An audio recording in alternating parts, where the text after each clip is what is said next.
Great, thank you. Okay, it's 8:30, and I'll call the May 13th, 2022 meeting of the SDCERS Board of Administration to order. Board member Louis Nguyen called to let us know he would be unable to make the meeting today.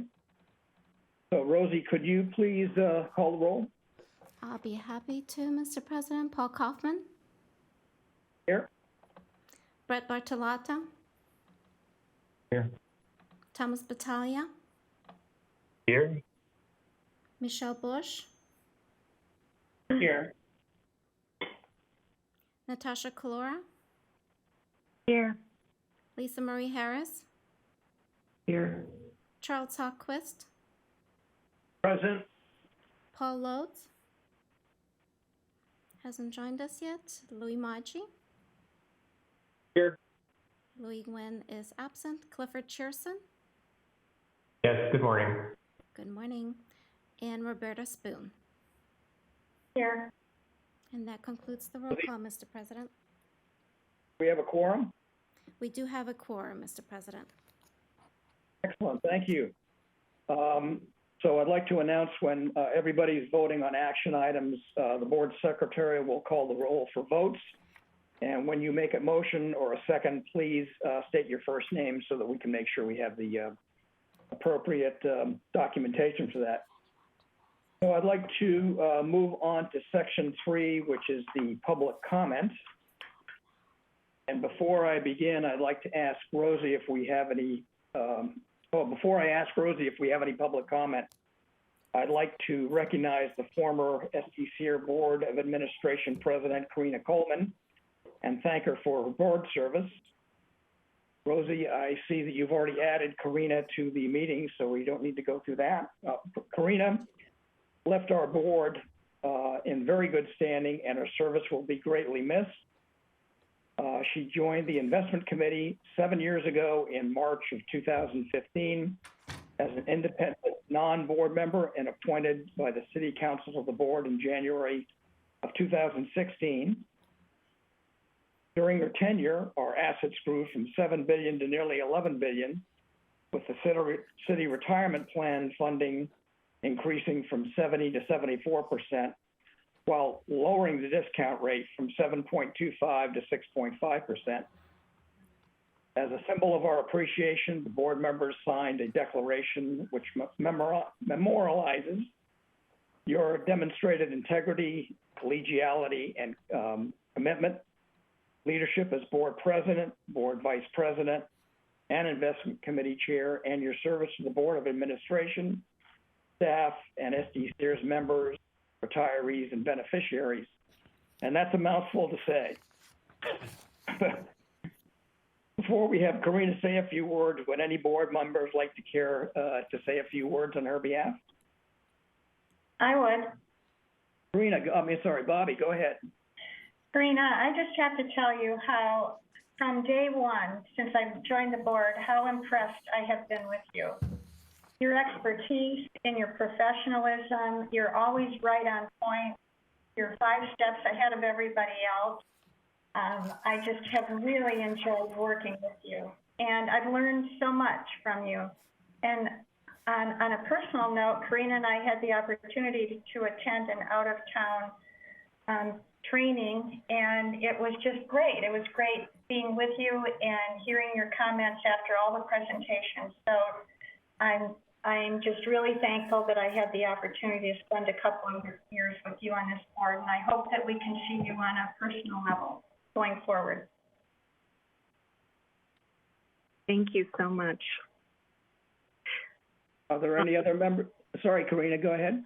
Oh, I was just going to say what a wonderful experience it was for me to serve as both on the investment committee and on the board of administration. I've learned so much, and it gave me a renewed appreciation for the important responsibility you all bear as fiduciaries to see plan management from the other side, if you will, of the table. And I really think it's wonderful, the team that's in place there and the good work that's been done. And I'm most confident that the plan is in great hands going forward.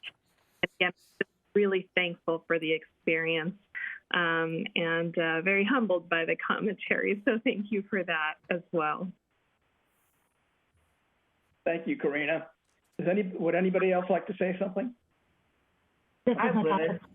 Sorry, Natasha, I saw you raise your hand, but go ahead. Okay, Natasha Kalura. Karina, I was so excited to come back and work with you again, and I'm glad at least I had a little bit of time to do that, even though it was all virtual. I echo what Bobby said. You are such a thoughtful, intelligent member of the board, and led us through, some tough times, and just appreciate your wisdom and your friendship, really. So I look forward to staying in touch with you, and hopefully actually seeing you in person sometime. So thank you for your service, and I wish you the best. Thank you so much. I really enjoyed working with you too, Natasha, in both of your terms, and certainly welcome the personal outreach. So I'd love to do that, and looking forward to it. Liza, you've got your hand raised, I see. Yeah. Thank you. Good. So I think I met Karina many years ago, and when we were looking for additional expertise on the investment committee, I introduced her to the CEO at the time and helped bring her in to join the investment committee because I was very impressed with her experience and her calm guidance. So I just want to say thank you, Karina, for all of your service to SDCERS, for your calm guidance on the investment committee and as board president. It's just been a pleasure, and I hope we can stay in touch because I've really missed our calls where we would talk about all kinds of investment issues and everything else. But thank you so much. It's been a real pleasure. Thank you so much, Liza. And again, wonderful leadership on your side, and you have a wonderful team. And it's going to be huge shoes to fill for whomever takes over your role. I've really enjoyed working with you, Liza. And again, I wish you all the best. I know you're going to be retiring soon, but thank you so much for giving me the wonderful opportunity and putting me in touch with Mark Hovey originally. It goes back a few years, but yes, we've done a lot of good work together, and I look forward to speaking with you more on a personal level.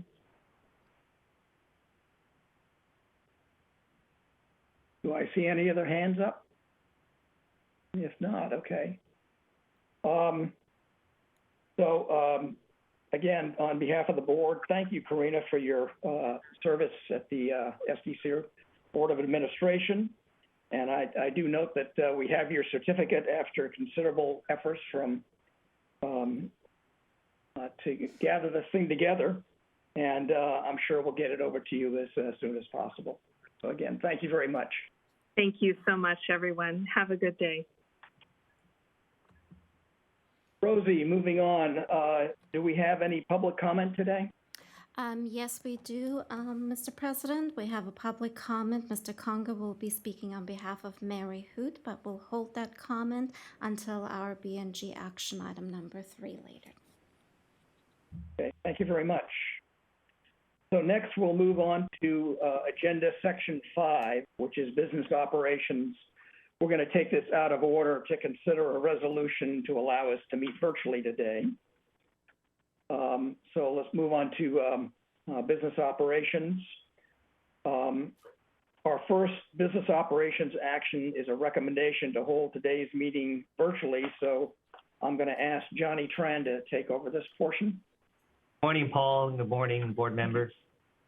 The law requires that we pass the proposed resolution in order to meet virtually the way we are today. It is Greg's true desire, including management, to meet in person, but we appreciate the safety and logistics and our conservative approach to doing this. I know Greg doesn't want to ping pong back and forth, so we're going to try to do this right. So in order to do business today, we will need a first and a second and a roll call vote to pass this resolution. Thank you. This is Charlie. I'll make the motion. Thank you, Charlie. Do we have a second? Second. Bart, allow a second. Thank you, Bart. Rosie, could you please call the roll for this vote? Happy to. Paul Kaufman, Yes? Brett Bartolotta, Yes. Thomas Battaglia, Yes. Michelle Bush, Yes. Natasha Kalora, Yes. Lisa Marie Harris, Yes. Charles HOGQUIST. Aye. And do we have Paul Lotz yet with us? I don't see him yet. Louis Maggi, Yes. Clifford Cherson, Yes. Roberta Spoon. Yes. And with that, the motion passes 10-0. Thank you, Rosie. Okay, we'll move on to item number 2 here, which is the election of the board president. And I would like to recognize the chair for the ad hoc committee for nomination of the board president, Lisa Marie Harris. Excuse me, I keep getting Liza and Lisa mixed up here, but No worries. no, you're Lisa, so go ahead. Thank you, President Kaufman. So good morning, Board of Directors. I'm Lisa Marie Harris, and I'm serving as the nomination chair. And as all you know, at our March board meeting, the board established a nomination committee to make a recommendation for one of our board members to serve as our board president for the coming year, beginning with this meeting. The nominating committee members are Michelle Bush, Lou Maggi, Cliff Cherson, and myself serving as chair. And I'd like to recognize and thank the committee members for their service on the nomination committee.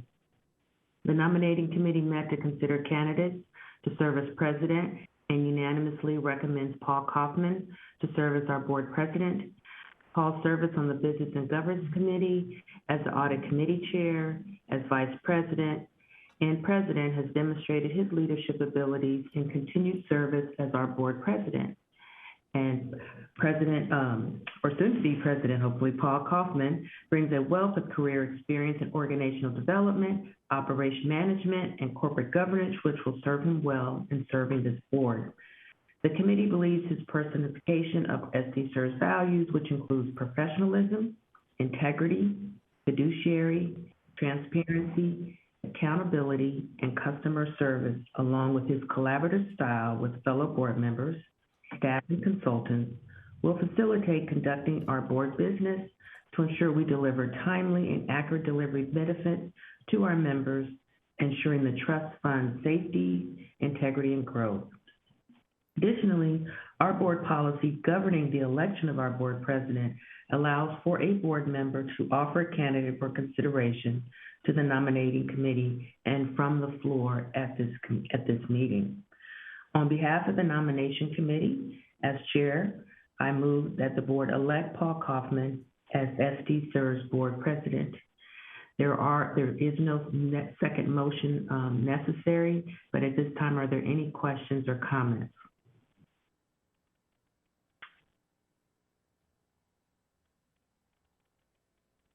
Seeing none, Rosie, you want to take a roll?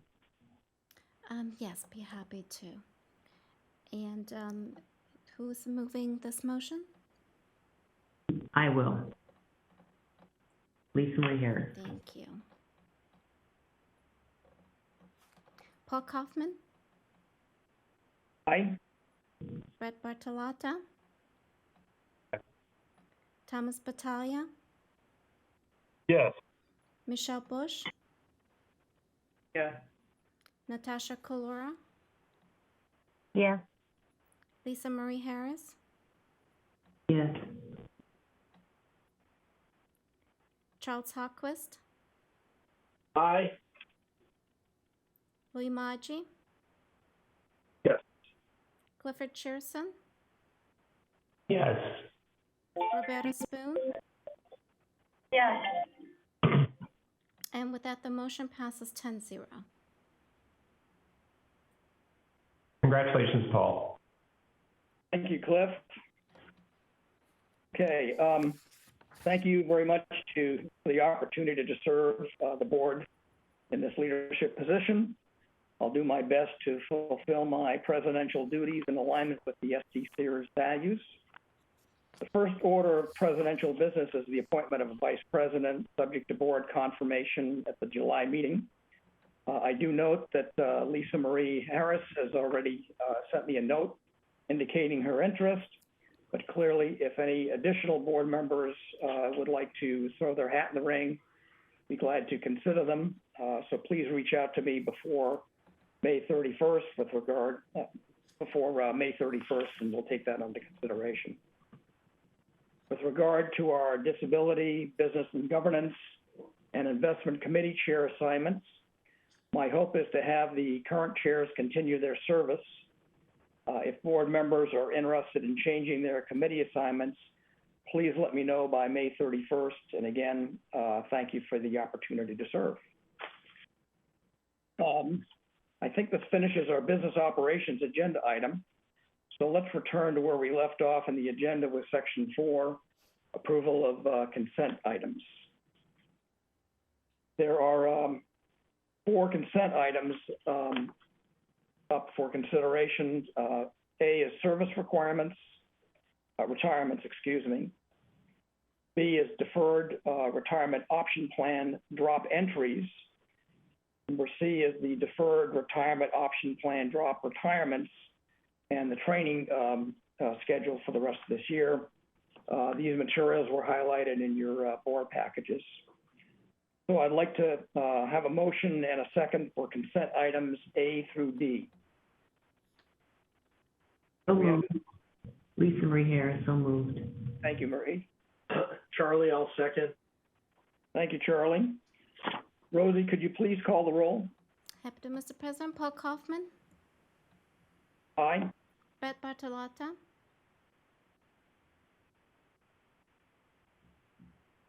Brett Bartolotta, Yes. Thomas Battaglia, Yes. Michelle Bush, Yes. Natasha Kalora, Yes. Lisa Marie Harris, Yes. Charles HOGQUIST, Aye. Louis Maggi, Yes. Clifford Shearson, Yes. Roberta Spoon, Yes. and with that, we have the motion passed 10-0. Thank you, Rosie. So next we'll move on to section 6, which is the Disability Committee. So I'd like to turn this over to Charlie HOGQUIST. Would you please provide the committee your report? Certainly. Good morning, everybody, and congratulations, Paul, on being president. Yesterday, we did hold our disability committee meeting virtually, and we unanimously approved that recommendation to do so. We had 3 action items for other action items for discussion at yesterday's meeting. One was for the approval of an industrial disability retirement, and 2 were staff recommendations for denials. We approved, if you look at your agenda, items 2 and 4, the committee approved those actions. And on item number 3, we had a big discussion, and the vote was 3-2 to continue the matter until July for the member who had just recently hired counsel to advise him. So that's the summary of what we had, and with that, we can open it up for any discussion if anybody wants to talk about any of those 3 items before we make a final vote.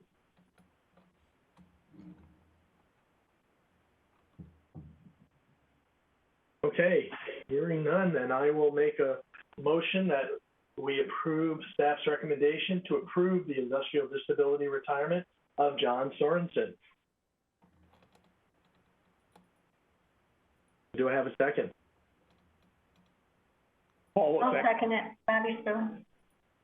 Thank you, Bobby. Okay, it's been regularly moved and seconded to approve the industrial disability application of John Sorensen. Is there any further discussion? I apologize. Would you please confirm the first and the second? The first was me. The second was Bobby. Thank you so much. Okay, I'll give you a second there to Rosie to get it all up on the screen. Okay, hearing no further discussion, we'll call for a vote. Rosie, you're on. Paul Kaufman, Yes? Brett Bartolotta, Thomas Battaglia, Yes. Michelle Bush, Yes. Natasha Kalora, Yes. Lisa Marie Harris, Yes. Charles Hogquist, Aye. Louis Maggi, Yes. Clifford CHIRESON, Yes. Roberta Spoon, Yes. and with that, the motion passes 10-0. Thank you Excuse very me. much. Rosie, Paul has joined us. Paul Lotz. Thank you so much for letting me know. And good morning, Paul. Welcome. Okay, going to item 3. At yesterday's meeting, we did have a discussion and we did put forward a motion to continue this matter for July to allow our member requesting a disability retirement to consult with counsel. So at that time, I'd like to make the motion that we do a vote to continue this matter until July.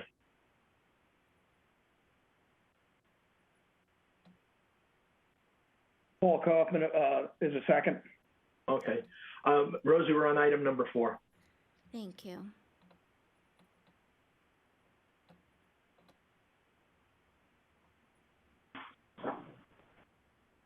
Okay. And this motion, what we've done is we're making a vote to continue the matter till July. I'm having a little bit of technical difficulties. Just a moment. Okay. Charlie, this is Johnny Tran. Yes. So at the Disability Committee, we wanted to continue the application of John Fry, action item number 3. 3, oh, pardon me, I got them mixed up. Thank you. Okay.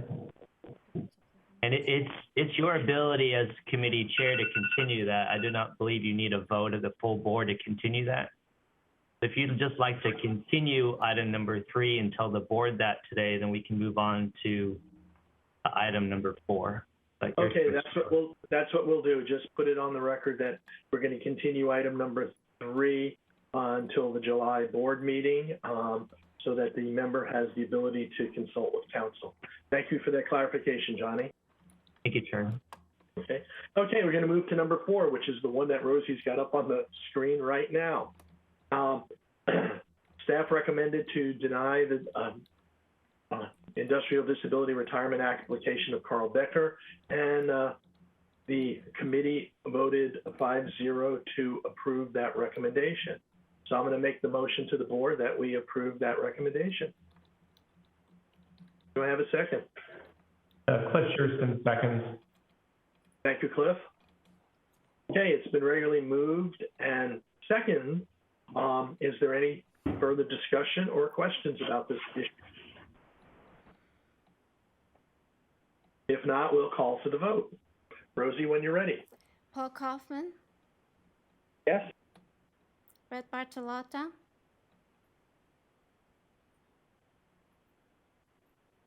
Yes. Thomas Battaglia, Yes.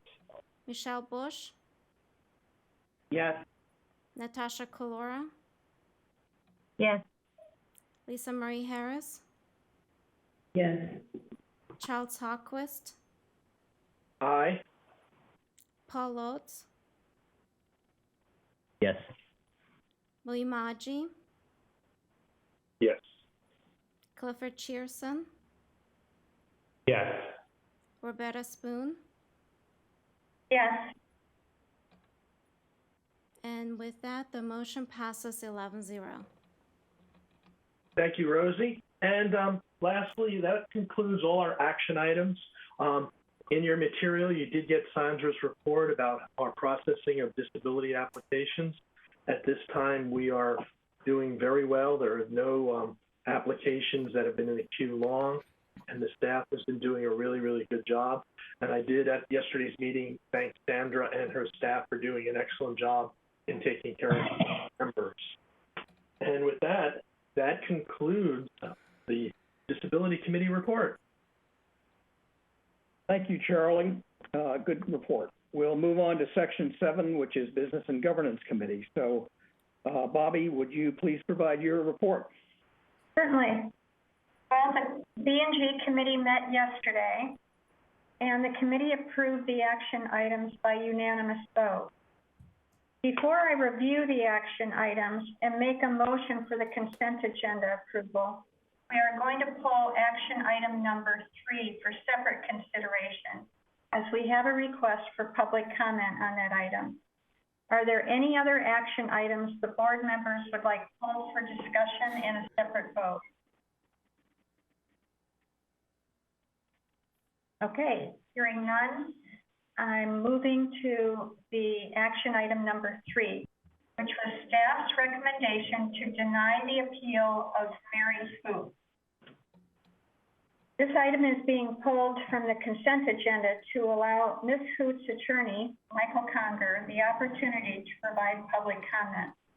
Rosie, please have Ms. Hoot's attorney join the meeting. Hello, this is Michael Conger. Can you hear me? Yes, we can. Thank you very much for the opportunity to address the board. I'm here on behalf of Mary Kathleen Hoot, and I think you all saw the facts. I just wanted to, just based on a couple of things that are in the staff report, just point out a couple of things. One is the letter at issue, which staff says no way possible could a person read this to say that, reasonably read it to say that Ms. Hoot would receive a surviving spouse benefit. The February 13th, 2013 letter from SDCERS is only 4 sentences long, and it's the last sentence says, if you predecease your beneficiary, Mary K. Hoot, will receive a monthly allowance equal to 50% of the amount you are receiving at the time will be paid to her for a lifetime. That's wrong. That was a wrong thing because Ms. Hoot was not married to Richard Hoot at the time he joined DROP, which, as you all know, means you cannot get the surviving spouse benefit. That's why we've advocated for application in our appeal of the doctrine of equitable estoppel, which is based on circumstances, including that 2014 case we cited, where the plan doesn't permit the benefit at issue, but because of the conduct of the fiduciary, here SDCERS, the benefit was allowed in that case under the doctrine of equitable estoppel. That's the point of equitable estoppel, is when the plan doesn't permit it, but the trustee has done something to change the beneficiary's position in reliance on a mistake that the trustee made, that under certain circumstances, and those circumstances apply here, the benefit can be provided. I just want to point out a couple other things in the staff report. That's the big thing is if we wouldn't use equitable estoppel if she was entitled to the benefit, we would just cite the plan document. That's why equitable estoppel comes in. The staff report says on page 4 that intentional conduct is required, at least it implies that, and that is not the case. Actually the case cited by the staff report says that in this situation, if Ms. Hoot shows that SDCERS should have known the facts, then knowledge will be imputed to SDCERS such that you make out the first element of equitable estoppel. Staff says that CERS knew the fact. That's not true. It's that CERS should have known the facts. And of course, then on the next page, staff says that Mr. Hoot should have known what the plan stated because he got a packet, he got a plan summary, but he's a retired police officer. The person here, the entity here that absolutely should have known the facts is SDCERS. That's all SDCERS does is administer the retirement plan. And the surviving spouse benefit is not a very long statute. 24.0601 is open and shut. So staff should not have sent that letter. what happened in this case, of course, is the couple canceled life insurance policy and didn't go forward with life insurance policy because they were told that Ms. Hoot would get a 50% survivor benefit. That's why we're advocating for application of the doctrine of equitable estoppel. So I just wanted to, staff is this flat wrong when they say that you cannot apply the benefit? Mr. Conger, I apologize for interrupting. Just a friendly reminder that your 3 minutes have now elapsed, and if you could please be so kind to conclude your comments. I have. I see that now on the screen. Thank you very much. My pleasure. Mr. Conger, you can wrap it up if you like. That's okay. I really have wrapped it up. The point of the application of equitable estoppel is in situations exactly like this, where the plan does not allow the benefit, like shift differential pay in the City of Oakland case, but there was a mistake made by the plan administrator, and therefore the benefit was provided. Thank you. Thank you, Mr. Conger. Susan Youngflesh, you have a response? I do. Thank you, and good morning to the board members. What you have before you is the appeal to award a surviving spouse continuance benefit to Mary Hoot. As you heard from Mr. Conger and you read in the report, Mary Hoot's deceased husband, Richard Hoot, retired from the city in 1988. At that time, he was married to Odette. When he retired, he named Odette for the surviving spouse continuance benefit. She then later died, and then he married Marilyn. In 2002, Marilyn died, and then in 2004, he married Mary Hoot. In 2013, Mr. Hoot requested a proof of pension letter, which is the letter at issue, in order to refinance his house. Then the former SDCERS employee erroneously wrote in that letter that Ms. Hoot would receive the surviving spouse continuance benefit. Ms. Hoot doesn't qualify for this benefit under the municipal code plan documents, as she was not married to Mr. Hoot at the time that he retired. She was not named for the benefit, and in fact, the municipal code and the plan documents at the time of retirement required that they be married for a year prior to retirement, which at that time was Odette Hoot, not Mary Hoot. As you heard, they rely on equitable estoppel. But in a nutshell, this means that SDCERS intended Ms. Hoot would rely on this 2013 letter written to refinance the house in order to cancel life insurance, that the Hoots were unaware that Ms. Hoot could not be the surviving spouse continuous beneficiary, and that she was then later injured by the letter. But additionally, because SDCERS is a government agency, she would only be awarded this benefit if by not awarding there would be a grave injustice, and that it would not circumvent a strong public policy. However, the bottom line is, no matter how much Ms. Hoot argues equitable estoppel, the board cannot award payments that go beyond its plan documents and what the board has authority to do, which is what the appeal is asking the board to do, go beyond what the authority is. Therefore, staff recommends that the board deny Ms. Hoot's appeal in its entirety. And with that, I'm happy to answer any questions.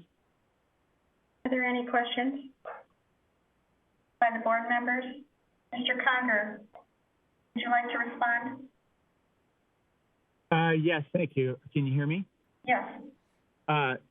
What Ms. Youngflesh said, that last statement is this, and again, I don't want to argue with another lawyer, primarily non-lawyers. The whole point of application of equitable estoppel is for situations exactly like this, where the plan document does not permit the benefit at issue.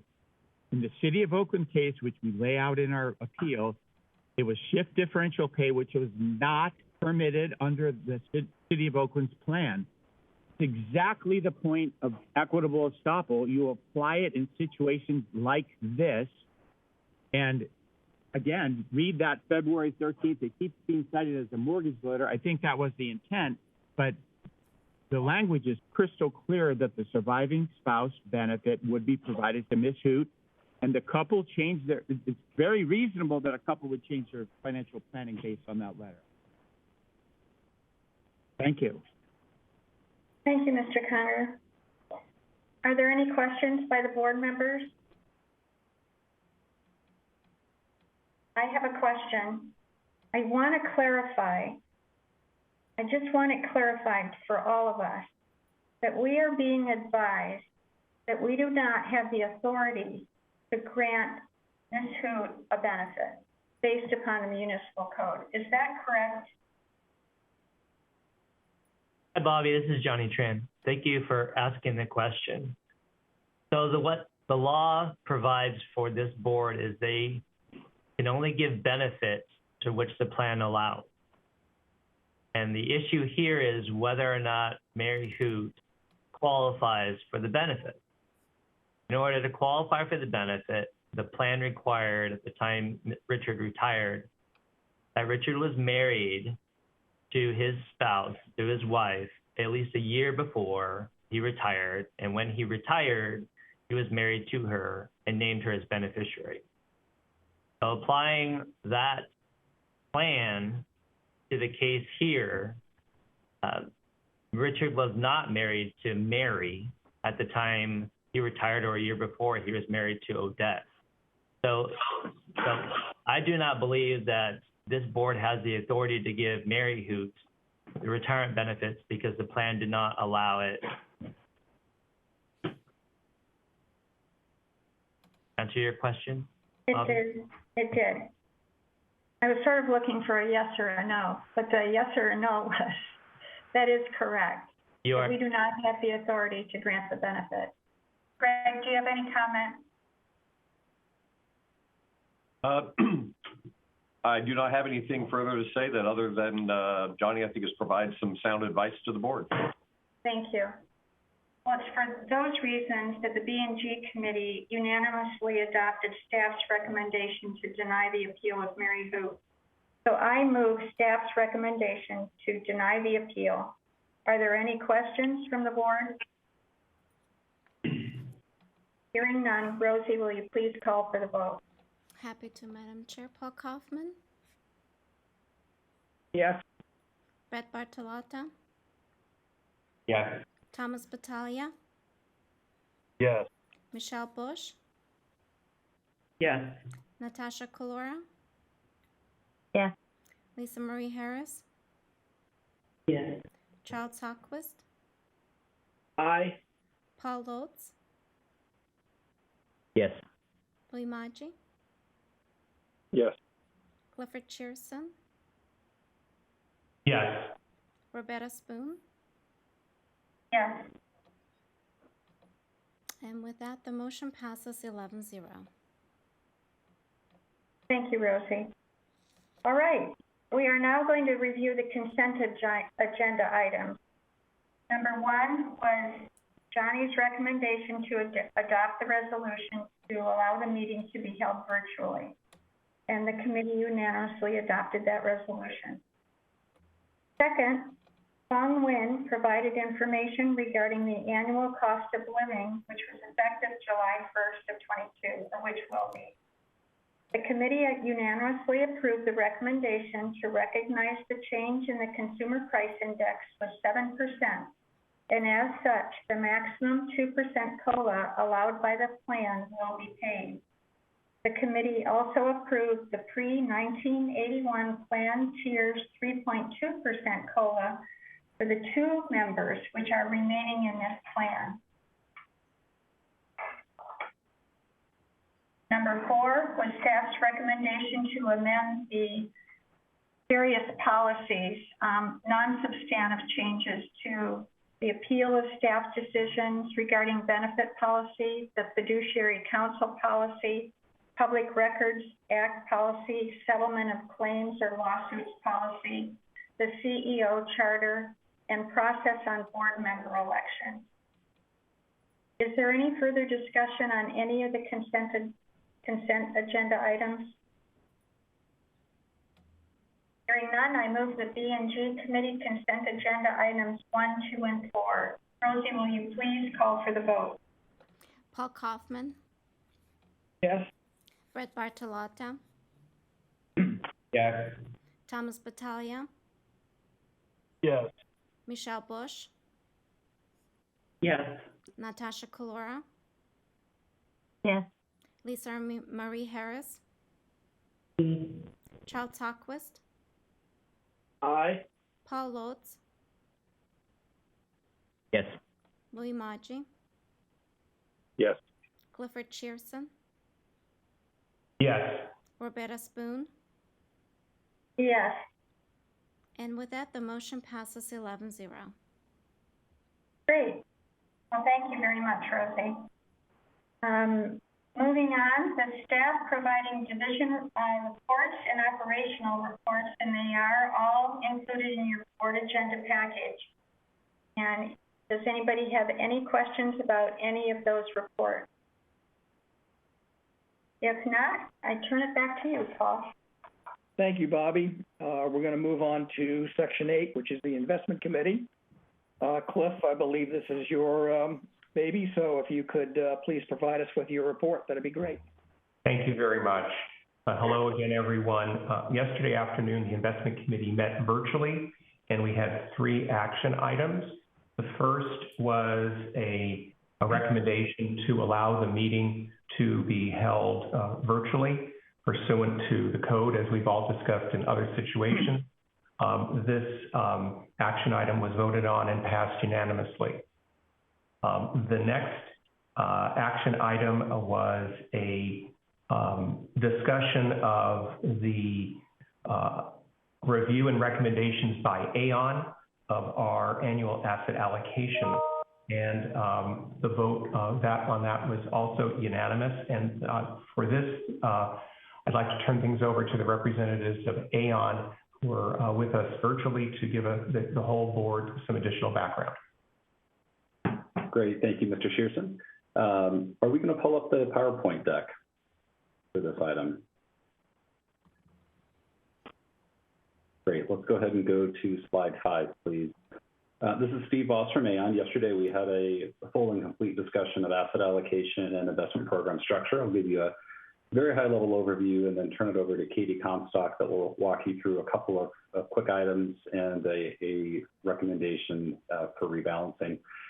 The framework that's on the page here is something that many of you have seen over the years. It's the way we think about your investment program and the way we think about setting asset allocation investment policy. It all starts with the asset liability study.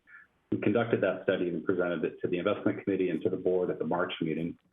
You may recall that there were some pretty important changes with respect to your structure. The repeal of Proposition B in particular causes your liabilities to increase with new entrants, but those new entrants also cause contributions to increase, which changes the nature of your cash flows over time. Your cash flows correspondingly are decreasing over time, so you're less of a negative cash flow out of the plan.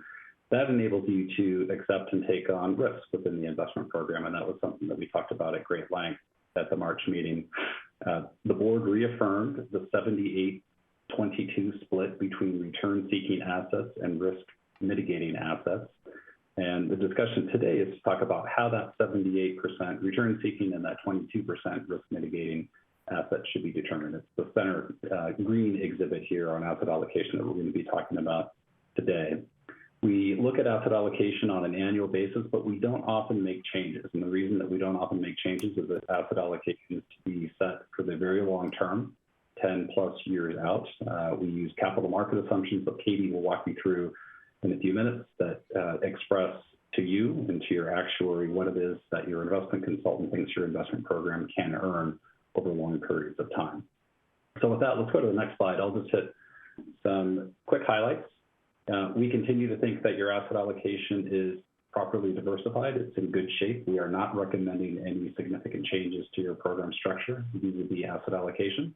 You're well diversified across major asset classes. You have meaningful exposure to alternative investments that have been profound drivers of returns over time. Private equity, real estate, and other forms of alternative investments have provided diversification and enhanced returns over time. We're not recommending changes there. Although it's been tested, we do think you have appropriate downside protection and inflation protection. The last 5 months of this year has certainly put that element to test. We do believe you have adequate liquidity, and importantly, you have great flexibility within your investment program to be able to find unique opportunities for your investment program. So with that, There is one housekeeping item that Katie will walk through in just a couple of minutes, and that is to rebalance the mix between U.S. and non-U.S. stocks such that it continues to mirror the broad market index. U.S. stocks have performed exceptionally well over this past year relative to their non-U.S. counterparts, and we just simply need to bring that back into long-term policy targets. I'll pause there and ask Katie to pick it up from here and talk about your cap market assumptions.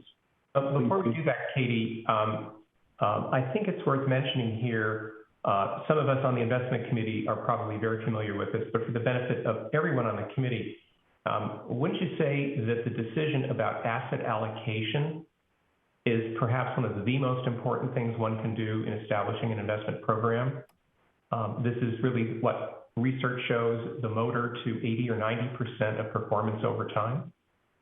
Yeah, thank you for that. And in fact, I glossed over an important bullet point that says just that the asset allocation is the single most important component that will drive the long-term success of the investment program. And that's that mix between stocks, bonds, real estate, private equity, and other asset classes. There's long-lived academic studies that cite that 92+% of your total returns over long periods of time will be driven by these decisions that we make on how we allocate capital between stocks, bonds, real estate, and private equity. So thank you for underscoring the importance of that. With that, let's go ahead and go forward 2 pages, please, and I'll turn it over to Katie to talk about what we think these stocks, bonds, real estate, and private equity investments will return over the long term. Thank you, Steve. Good morning, everyone. It's nice to see you all. As Steve mentioned, we cover our capital market assumptions, or also referred to as our CMAs, on an annual basis, and these are very important inputs into the asset liability study and into our asset allocation study to determine what is the right mix of assets that'll generate a needed return at the right level of risk. And so we just want to hit on a few of these key tenets because they are an important part of the work that you all do here in the asset allocation that has been developed. First and foremost, these are very long-term. We use 30-year assumptions to align with your time horizon. We also develop 10-year assumptions for other plan needs. And the way that we think about this and the numbers that you see is that it's our best estimate, meaning it's the median probability out of our simulations. And so there's a distribution of returns. Certainly, we don't think we're going to be spot on for the next 30 years, but the intention of the return and risk assumptions are intended to provide a guide, a directional guide on what we can expect the investment portfolio and make sure that that is in line and we can help plan for the plan's costs and return needs.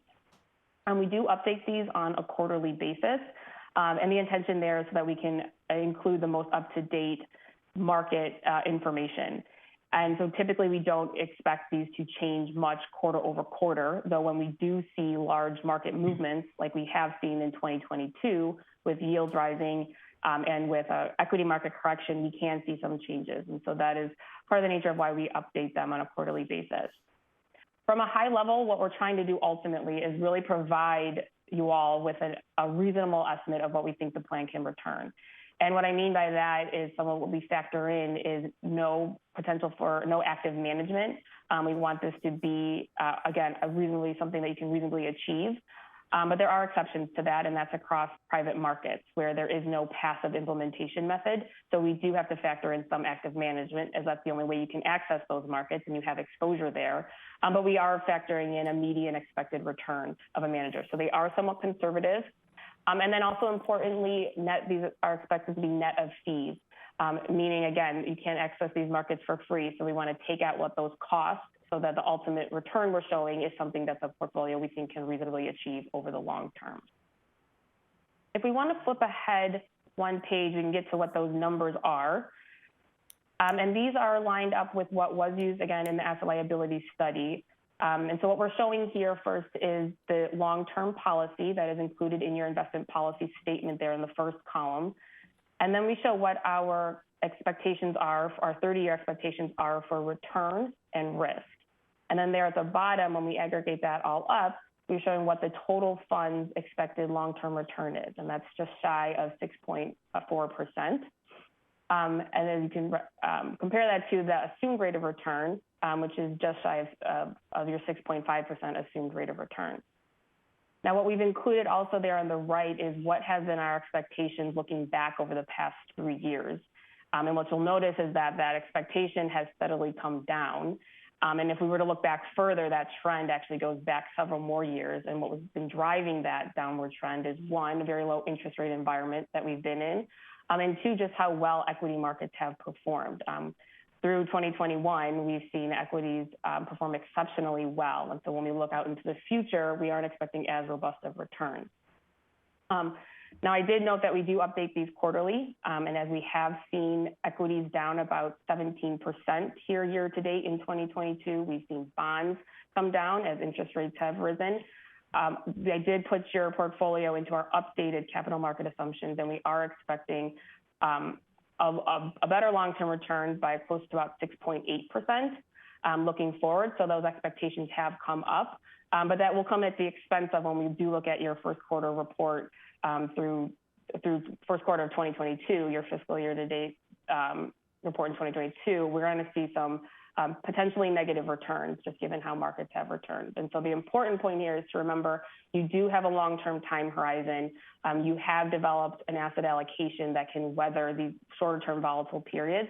And we'll look at how that has worked for you on the long term. And then when we look historically, and we look forward through the asset liability study, that we continue to think that this is the asset allocation that is right for you all, as that did show the plan trending towards fully funded over the next 10 years.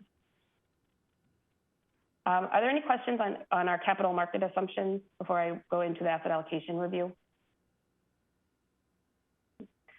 Hearing none, and please interrupt if there are any, but I will ask if we can jump ahead to page 11, please.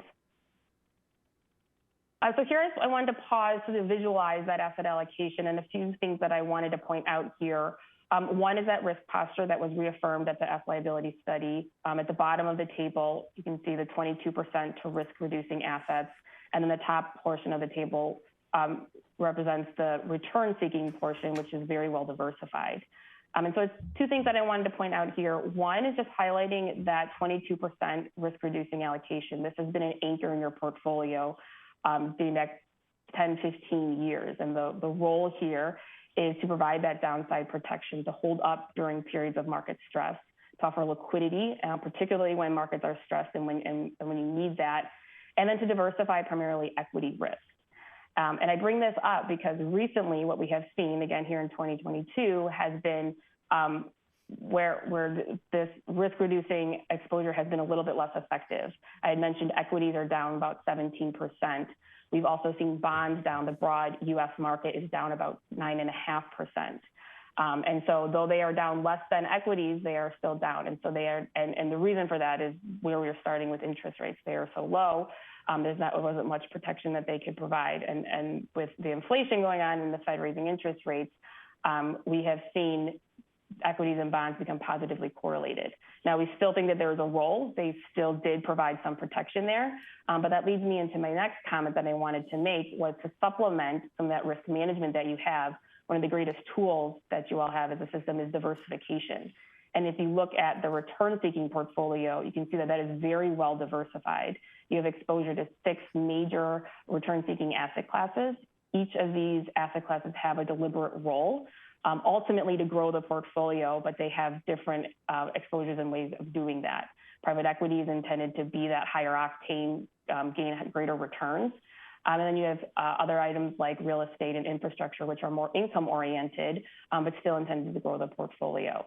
And you all had done a lot of work on the asset allocation, or say 10 years ago. There have been some tweaks along the way, but having this in place through that time period, and particularly coming into a time period where we're seeing some volatility, is really going to pay off and has helped you smooth returns and handle periods of volatility while still continuing to achieve your long-term goals. If we could flip ahead to page 12, what we did here is highlight, there are 7 key areas that we think are very important when determining an asset allocation for a long-term pension system like yourselves.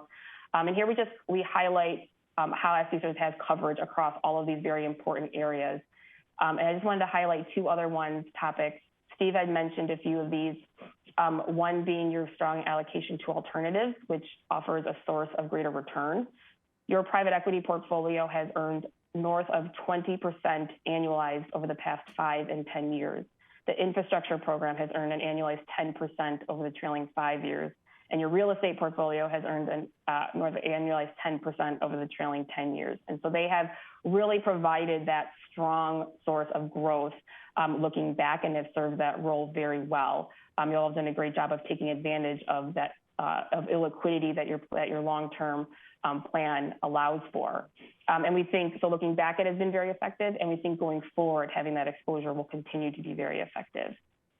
And then the other area I wanted to touch on quickly is inflation protection. Given where we are historically with the rate of inflation today, we just wanted to remind the board that you all have designed your asset allocation before this spike in inflation to be able to keep pace with that long-term rate of inflation. And so that is primarily coming through your exposure to public equities, but you also have a meaningful allocation to real estate and an allocation to infrastructure, which are more closely tied to the rate of inflation over the long term. You also have done things to combat some shorter term inflation. You've expanded their fixed income manager guidelines, given them more tools to add marginally to be able to do things to combat short-term inflation. And you also have an intermediate duration fixed income exposure within your U.S. portfolio. And so I had mentioned bonds. The broad aggregate bond market was down about 9.5% year to date here in 2022. You have less interest rate sensitivity with an intermediate duration position. And so your portfolio was still down, but will be down closer to 7%. So that's about 2.5 percentage point benefit that you all have by taking that position a while ago. So in aggregate, as Steve mentioned, we continue to think that this is a very well-constructed asset allocation. You have done a great job of diversifying the portfolio and have really put together an all-weather portfolio that will be able to withstand some of this market volatility that we're seeing here in 2022. Now, I'm going to jump ahead to page 16 and just talk about the one minor housekeeping item or recommendation. And this is with regards to your public equity exposure. You all have policies to U.S. equity, non-U.S. equity, and global equity in your investment policy statement. And when we look at structure, we aggregate that public equity exposure. And back in 2018, the board had approved allocating that to be in line with the global opportunity set, to be market neutral, to not take any active bets on any regions. And so if you look at the chart in the bottom left, you can see that as markets do, they fluctuate, and the U.S. and non-U.S. weight in this global opportunity set has fluctuated. And at the time that the board approved a global market weight, the U.S. had about a 55% exposure of that. Steve mentioned earlier, the U.S. has performed very well, and we've seen that through your performance of your own portfolio. And that weight of the U.S. has increased most recently to just north of 60% of the global opportunity set. And so in order to get back to a market neutral position, we're recommending a slight shift in your policy so that your effective U.S. exposure would be in line with 60%. So if you look at that chart on the right-hand side, when we aggregate the effective exposure to the U.S. markets, international markets that are developed, and then emerging markets, you all are that beigeish color. The global opportunity set, the market neutral, will be the blue, and so that is why our recommendation is in line with the blue. If we flip ahead one page, you can see what that would mean effectively, the recommendation. So what we're highlighting here is in your policy statement, that first column, we're showing where your policy allocations to U.S. equity, non-U.S. equity, and global. And that's a total exposure of 39%. And if you look at, and we aggregate that off, it's showing a 55% to U.S. If we look 3 columns to the right, we're recommending shifting 2 percentage points from the non-U.S. equity asset class to the U.S. equity asset class. So we're not changing the total public equity exposure. It still remains at 39%, but what it's doing is getting the total U.S. weight of that allocation in line with the market at 60%. The other part of that recommendation would be to allow your investment team the discretion to move the dollars based on the time, if thinking about cash flows, thinking about where the managers are allocated according to this asset allocation and the structure review that you're doing. We have in here that it's about $130 million, but that was as of the end of the year's assets, and we know that has shifted. And so they will make a plan to shift those dollars based on where markets are at the time when they plan to make the shift. Let me pause and see if there are any questions on the recommendation or any comments.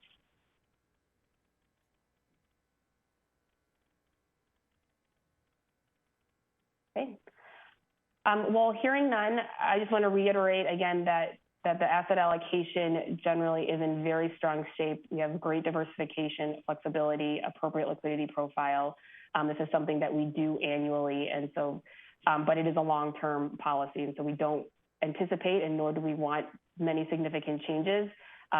This recommendation here is more of a minor housekeeping one to keep you all market neutral, which is the position the board took in 2019. And so we are following up on that to make sure that the board continues to be at that market neutral position across the public equity asset class. And that concludes our comments. Thank you very much. So just to reiterate, we're not really changing, we're not recommending any change to the overall allocation to equities.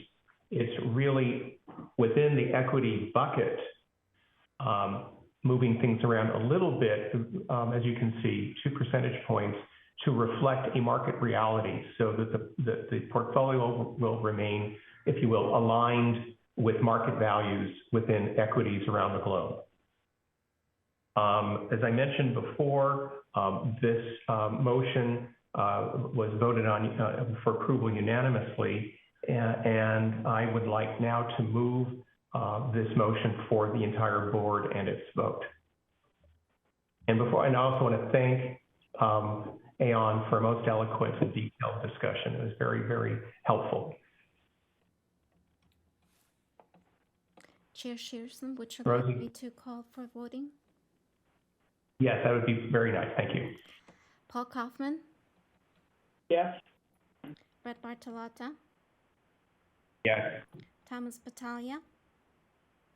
Yes. Michelle Bush? Yes. Natasha Kalora? Yes. Lisa Marie Harris? Yes. Charles HOGQUIST? Aye. Paul Oates? Yes. Louis Maggi? Yes. Clifford Chierson? Yes. Roberta Spoon? Yes. And with that, the motion passes 11-0. Thank you. Our third action item, and Katie, I hope you caught your breath, is a an annual review and recommendation by Aon of our portfolio structure. And as you can see, we have another slide stack on this. This motion was reviewed and voted on for approval unanimously by the committee, but we'd like Aon now to provide comments to the entire board. Thank you, Mr. SCHIRESON. I'm going to give you all a break from my voice, and I'm going to turn it over to Ashley to cover this one. Okay. Hi, Ashley. Sounds good. Good morning, everyone.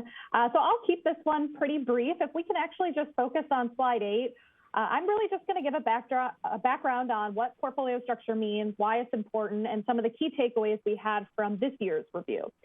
So portfolio structure is really the last piece of the equation, or the funnel. If you think back when Steve started the conversation on asset allocation, you have asset liability, then you have your asset allocation, and then you really have how do you actually implement this.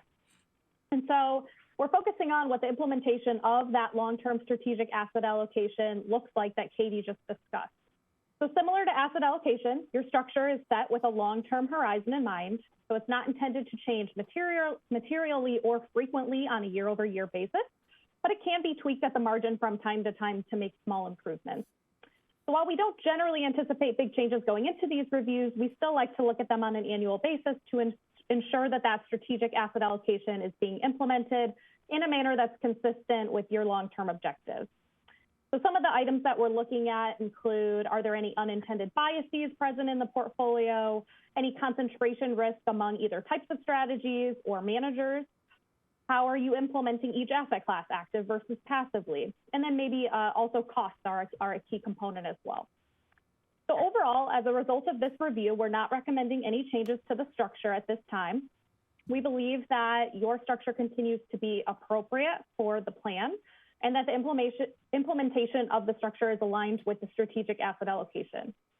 Notably, a couple things I'll point out: the portfolio has a very deliberate allocation of active risk in markets where the probability of achieving alpha or outperforming index returns is highest, with a particular emphasis on alternative markets such as private equity, real estate, and the opportunity fund as well. And then we're focusing on efficiency in public markets where it isn't as easy to outperform benchmarks. So gaining passive exposure at a very low cost to keep the overall plan cost at a very reasonable level.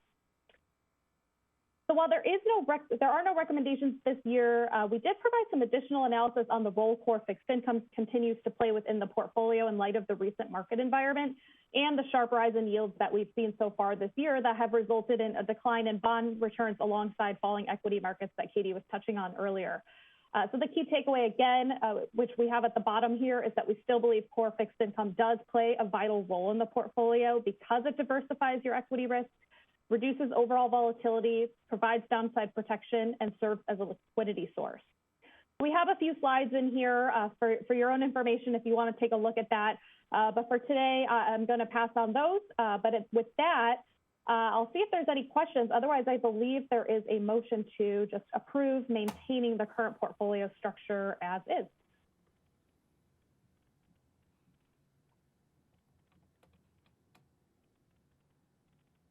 Right, I hear no questions. Thank you. Cliff, I think you're on mute. Yes, thank you. You'd think by now we'd all have figured these things out. Ashley, thank you very much. I will move to approve this motion. And Rosie, perhaps you could take a vote. Paul Kaufman, Yes. Brett Bartolotta, Yes. Thomas Battaglia, Yes. Michelle Bush, Yes. Natasha Kalora, Yeah. Lisa Marie Harris, Yeah. Charles HOGQUIST, Aye. Paul Lotz, Yes. Louis Maggi, Yes. Clifford CHIRESON, Yes. Roberta Spoon, Yes. and with that, the motion passes 11-0. Thank you very much. Moving on, we have 4 different information items. The first has to do with a risk reduction project. The risk reduction analysis was a project initiated by SDCERS in 2020 as part of the fiscal 21 action plan. The closed nature of the plan at the time necessitated analyzing circumstances in which the fund might seek to reduce risk. As the plan has since reopened to new members, there is no imminent need to reduce risk in the portfolio. This was reaffirmed in the analysis, which was incorporated in the 2022 asset liability study that was presented to the board at the March meeting. The asset liability studies, which are conducted every 3 years, will continue to serve as touch points for the board to monitor the plan's risk appetite. Does anyone on staff have any questions, comments, they'd like to add to this? Cliff, do you want me to go through the summary of the risk reduction analysis, or? I think that'd be great. Yes, Anders, thank you. Okay. Yeah, so as Cliff said, this was initiated back in 2020. And back then, SDCERS looked like a mature plan with increasing cash outflows and declining liabilities due to, as Cliff mentioned, it being a partially closed plan. So in situations with increasing cash flow outflows, as you know, there's less money coming in and more money going out as number of active managers making contributions become fewer and the number of retirees drawing benefits increase. So having enough liquidity to meet these outflows, therefore, became very important and would merit a reduction in the plan's less liquid assets. And the growth in the plan's liabilities also typically start to decline when you have a partially closed plan, so that there are fewer members entering the plan. And as you know, new members kind of mean new liabilities being added to the plan. So as Prop B was the kind of the game changer here, as it was repealed in 2021, and therefore the pension plan's characteristics changed.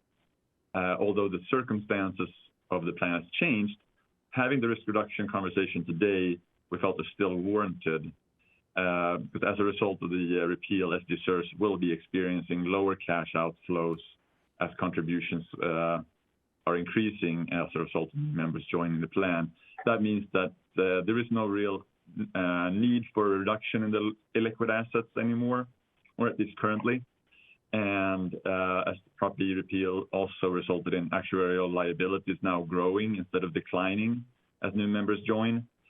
To meet these liabilities, a continued risk appetite is basically warranted in order for the plan to generate the returns needed. And as Cliff mentioned, we created a risk reduction framework to identify when these conditions might warrant a need in the future for a risk reduction. And the asset liability study is that framework because it considers important factors such as SDCERS funded ratio. As you know, the funded ratio basically explains how many cents you have for each dollar of promised benefits. So if you have a funded ratio of 80%, it means that you have 80 cents on every dollar to cover promised benefits. It's therefore easy to see how funded ratio is one of the largest determinants of plan needs. So as the funded ratio for SDCERS continues to improve, the case for reducing risk in the portfolio strengthens. And as Cliff also mentioned, the current risk posture of 78% return-seeking and 22% risk-reducing assets remains an appropriate risk level for the plan, even though the current conditions do not warrant a reduction in risk. This analysis is important because we have now identified the conditions for when risk may need to be reduced in the future, and that framework is now in place for how to measure those conditions.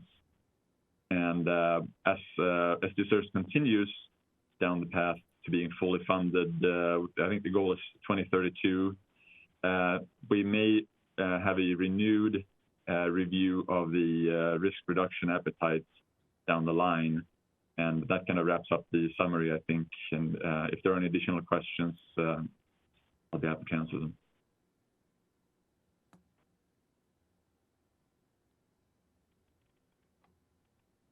Hearing none, Anders, thank you very much for your comments and for the work that's involved in this analysis and this important work.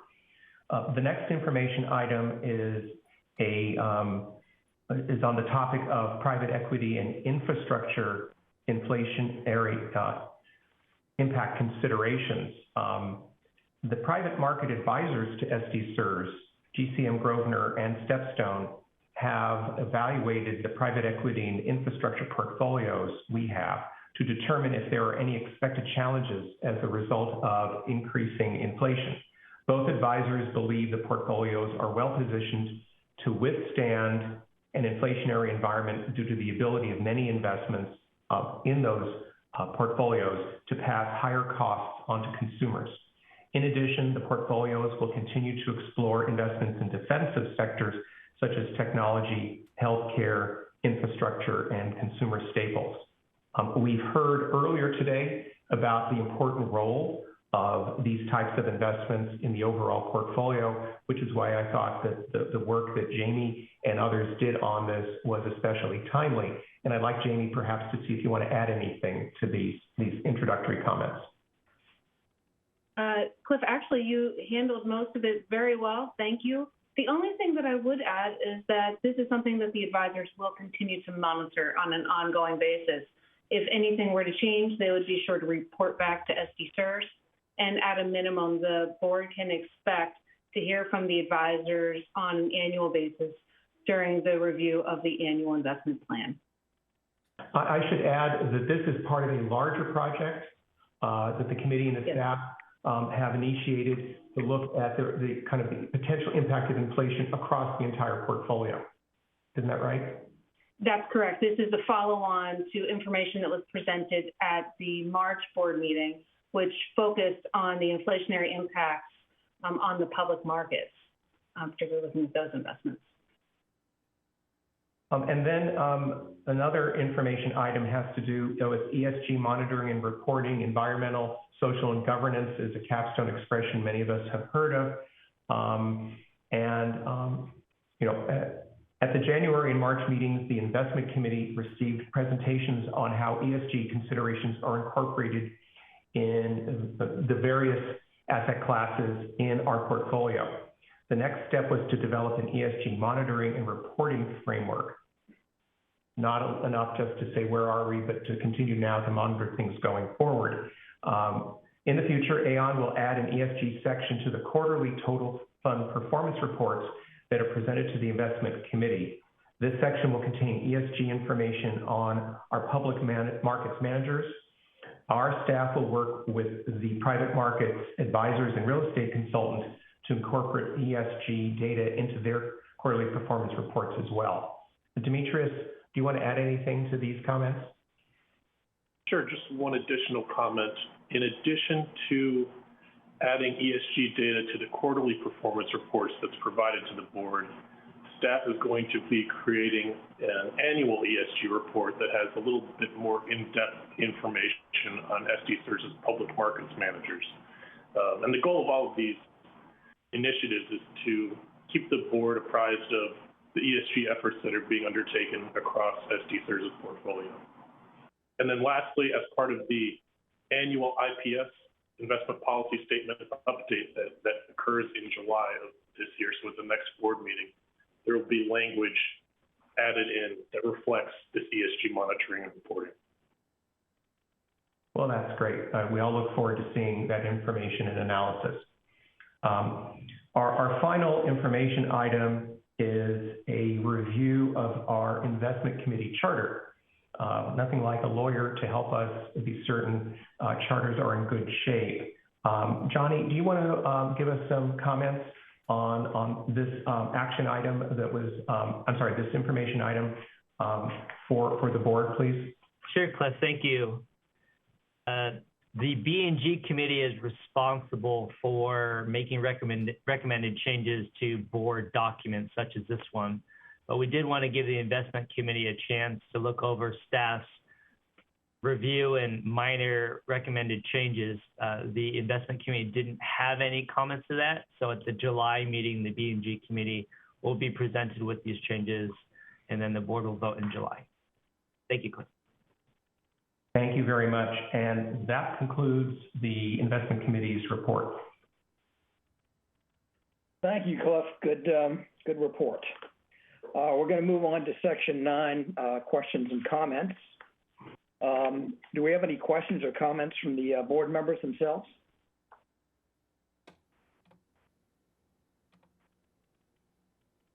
I don't see any hands raised, so do we have any comments or questions from the staff?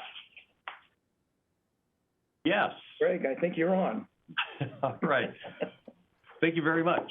I would like to start with thanking the board for meeting virtually for our May 2022 meeting. We have been successfully meeting virtually for 2 years following our March and May 2020 teleconference meetings. And hopefully we'll be meeting in person beginning with our July meetings. This is, of course, conditional upon how well we adapt to the new COVID variants being reported in the media as creating a new national surge of flu-related cases. Hoping for the best and planning for the best, we're hoping for in-person meetings in the boardroom's audience area, and the third floor in general is currently under construction zone, and we hope will be usable for our July meeting. We'll keep the board apprised on meeting logistics as we get closer to our July meeting date.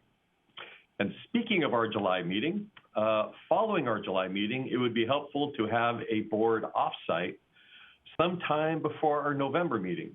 And while there are many important topics to discuss, staff is particularly interested in providing the board the opportunity to have some actuarial valuation training in advance of our November meeting, where we will be making decisions regarding the city's normal cost payment for city employees joining the plan due to the reopening of the plan stemming from the reversal of Proposition B. We also have a standing request for Johnny Tran to tell the story of the city of San Diego's pension crisis and all those great governance lessons that are to be remembered. And I will be working with our newly appointed board president to set the meeting agenda. And speaking of the city of San Diego requested SDCERS to present its board-approved administrative budget for fiscal year 2023 as part of the city's budget deliberations. This informational item was presented to the City Council this past Tuesday by SDCERS Controller Ted LaSalvia, SDCERS Deputy CEO Marcel Voorhees-Rossmann, and myself. The City Council expressed their sincere appreciation to the SDCERS and SDCERS Board for successfully delivering on our mission. We received some general comments or general questions regarding the budget and Proposition B, reopening of the city's pension plan to those employees that were previously excluded. Speaking of Proposition B, the project to transition members hired after the plan closed in 2012 and before it reopened in 2021 is well underway. The city completed its data file. The data file was delivered to the SDCERS actuary, Chiron. Chiron crunched the numbers to ensure SDCERS receives the appropriate funding from the city. The city has provided the affected employees letters outlining the need for them to make a choice by June 30th for the employees to either stay in the defined contribution plan or to transfer or transition to SDCERS defined benefit plan. If the project remains on our timeline, transfers should be effective in early July. SDCERS should receive funding from the city by the end of July. And again, that funding comes both from the city and the employees. They do share those costs.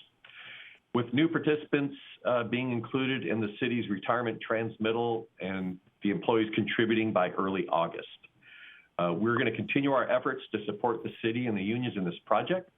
And city staff recently shared with me how fortunate they are to have Marcel and Johnny support them with this project, with particular appreciation for help with the upcoming municipal code changes that will be addressed by the City Council. I would also like to recognize SDCERS Communication Manager, Jessica Taylor, for presenting over a dozen in-person and virtual training programs for city employees.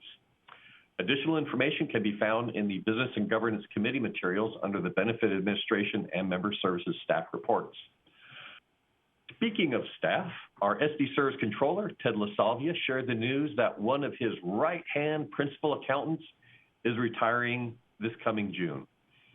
Following a 40-year career in finance with the past 11 years with SDCERS demonstrating our values, professionalism, and accountability, in the finance division, Rich Delgado is happily headed towards retirement to spend time with family and look forward to receiving his SDCERS monthly pension payment. Ted also shared with us that his search for Rich's replacement found an outstanding internal candidate in benefit supervisor Fong Nguyen, who has a strong financial background in finance and SDCERS operations. So please join me in thanking Rich for his service to SDCERS and welcoming Fong to his new duties. Speaking of retirements, our CIO search is well underway, and we're building a good list of qualified candidates. We are on track to have our new CIO on board prior to Liza's retirement in July. Speaking of Liza, I would like to recognize and thank Liza for representing SDCERS at the New American Alliance CIO Capital Connections meeting. SDCERS was NAA's first stop on their 2022 national tour. Liza proved to be a valuable resource to the group as they explored how smaller minority-owned investment firms can break into the institutional investment management business. In closing, I would like to recognize and thank our committee chairs for this service this past year, and to Paul Kaufman for his willingness to serve the board as president in the coming year. Thank you. This concludes my remarks. Thank you, Greg. We're going to move on to section 10, which is the closed session.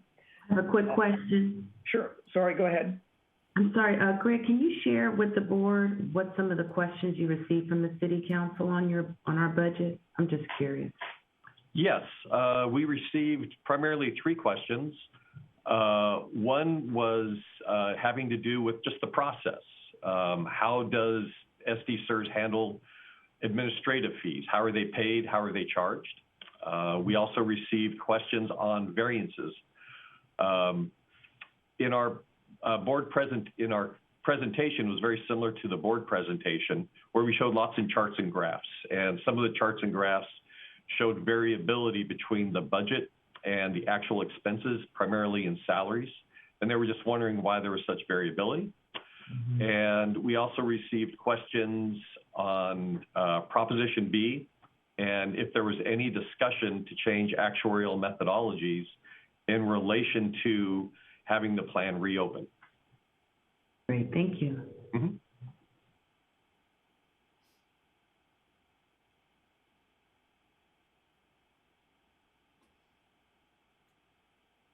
Paul, I think you're on mute.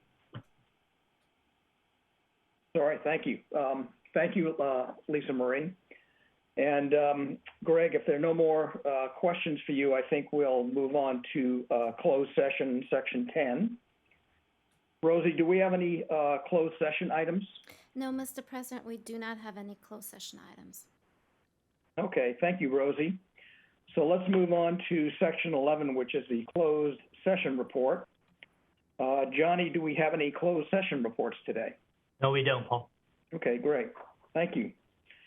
So we have come to the end of our agenda, and I'd like to adjourn this meeting. Our next meeting will be on July 8th, 2022. So until then, thank you all for attending.